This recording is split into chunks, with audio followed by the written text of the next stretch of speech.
CM Revanth రెడ్డిని Telangana BJLP నేతలు కలిశారు. కాంగ్రెస్ రైతు డిక్లరేషన్ ని గుర్తు చేస్తూ వినతి పత్రం ఇచ్చారు.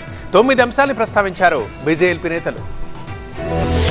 తెలంగాణ రాజకీయాల్లో ఆసక్తికర పరిణామం చోటు చేసుకుంది. కాంగ్రెస్ ప్రభుత్వంపై విరుచుకుపడుతున్న బీజేపీ నేతలు సీఎం రేవంత్ రెడ్డిని కలిశారు. బీజేపీ శాసనసభ పక్ష నేత ఏలేటి మహేశ్వర్ రెడ్డి, ఎమ్మెల్యేలు రామారావు పటేల్, పైడి రాకేష్ రెడ్డి సెక్రటేరియట్ లో సీఎం రేవంత్ రెడ్డిని మీట్ అయ్యారు. ఈ సందర్భంగా కాంగ్రెస్ రైతు డిక్లరేషన్ ని గుర్తు చేస్తూ వినతి పత్రం ఇచ్చారు బీజేపీ నేతలు. సీఎం రేవంత్ రెడ్డికి ఇచ్చిన వినతి పత్రంలో 9 అంశాలను ప్రస్తావించారు. రైతు సమస్యలు, ధాన్యం కొనుగోలుపై చర్యలు తీసుకోవాలని ప్రభుత్వాన్ని కోరారు. కొనుగోళ్లలో 4 కేజీల తరుగు విధానం రద్దు చేయాలన్నారు. అలాగే ధాన్యం కొనుగోలుకు సంబంధించి లారీలు, హమాలీలు, గన్నీ బ్యాగుల కొరత లేకుండా చూడాలని విజ్ఞప్తి చేశారు. బి గ్రేడ్ విధానం ఎత్తేసి మద్దతు ధరకే పంట కొనుగోలు చేయాలని, మేనిఫెస్టోలో ఇచ్చిన హామీ మేరకు క్వింటాకు 500 బోనస్ ఇవ్వాలని డిమాండ్ చేశారు. రైస్ మిల్లర్ల సమస్యని కూడా సీఎం రేవంత్ రెడ్డి దృష్టికి తీసుకెళ్లినట్లు చెప్పారు. మరోవైపు ఇచ్చిన మాట ప్రకారం ఆగస్టు 15 లోపు రుణమాఫీ పూర్తి చేయాలని, రైతులు, కౌలు రైతులకు 15,000 రైతు భరోసా చెల్లించాలన్నారు. ఇక ఎన్నికల్లో హామీ ప్రకారం రైతు కూలీలకు 12,000 ఇవ్వాలని సీఎం రేవంత్ రెడ్డిని కోరామన్నారు బీజేపీ ఎల్పీ నేత మహేశ్వర్ రెడ్డి. బీజేపీ డిమాండ్ల పట్ల సీఎం రేవంత్ రెడ్డి సానుకూలంగా స్పందించారని, ఒకవేళ అమలు చేయని పక్షంలో రైతుల పక్షాన బీజేపీ పోరాటం చేస్తుందన్నారు మహేశ్వర్ రెడ్డి.